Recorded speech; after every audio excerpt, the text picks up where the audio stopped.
बेथ' जोंथ' बुंलायखागोन नंगौना नङा राजनितियावथ' आरो बुंनोबो अधिकारबो दं जोंहा समालोचना खालामनो अधिकार दं रायजोआ बासिना लागोन अबा नंगौ अबा नङा आरो बिसेसके जेनेबा गणेश कछारी थाबाय गावखौनो जुदि बा बिपिएफ होनना बुंदोंबा बिपिएफ बिथाङाथ' बिपिएफ टिकेट मोनाखै आरो बिथांनि मुल थांखियानो जाहैबाय जेनेबा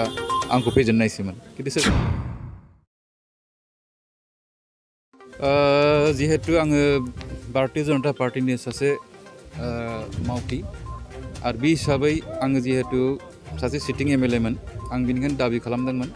जे आंनो टिकेट होनांगौ होननानै आङो टिकेट मोननायाव दिनै उदां बिजाथि हिसाबै आङो गेलेनो नाजादोंमोन खिन्थु जोबनायाव जेब्ला आसामनि मुख्यमन्त्रिया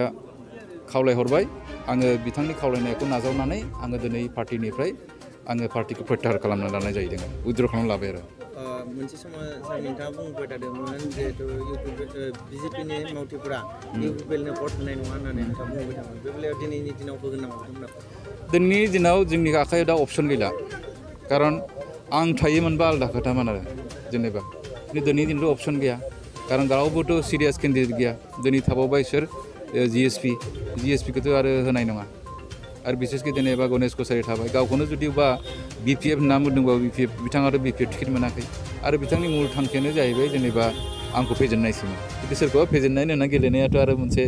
राजनिति गेलेनाय मोनसे थांखि जानो हाया आरो आंनो बिथांमोन खावलायदों जे दिनै सिंगल पावार सेन्टार दङ आरो दिनै सिंगल पावार सेन्टार बेनिखायनो आं बिथांमोन खावलायदों गणेश कछारीनो होन बा सोरबा जिएसपिनो होन जिएसपियाथ' आरो बिथांमोनाथ' आरो बे एलायन्सआव दंबावो आरो बेनिखायनो जिएसपियाबो दिनै बे गेलेनायनिफ्राय बिसोरो जानगारनानै थानांगौ आरो गणेश कछारीखौ आं दिनै खावलायदों जे गासिखौबो बावजोबनानै नै ज' जाफिननानै जोङो इउपिपिएलखौ जों देरहाहोनांगौ देरहानायखौथ' खासथांखासै 1 लाखनि बारा भट मोनखागोन आरो माखासे समाव बावैसो सरसा जाबाय थादोंमोन जे नोंथांखौ हाइजेक खालामदों होननानै बेसेबां दा जिनिसखौथ' आं जेबो बुंला दा खारन मुख्यमन्त्रि आरो बे बाइ इलेक्सन बेनिखायनो बाइ इलेक्सनबो जाहैबाय आरो मुख्यमन्त्रिया मोनसे खावलायहरबाय बेनिखायनो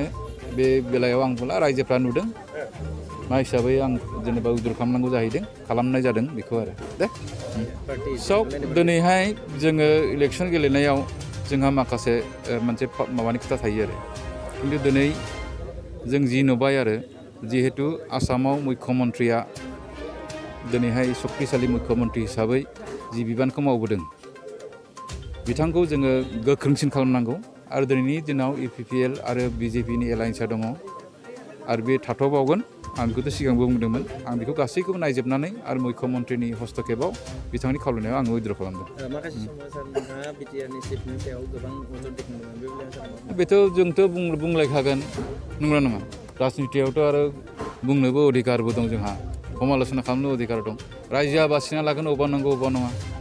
नंगौना नङा बेखौथ' जों आंखौबो बुंगोन सोरखौबा बुंगोन खिन्थु जों बेक्ति लेभेलसिम बेसेबां थाङा आरो सार होनबा नोंथाङा रायजायखौनो बुंदों बेफोर बाथ्राया सैथो नंगौ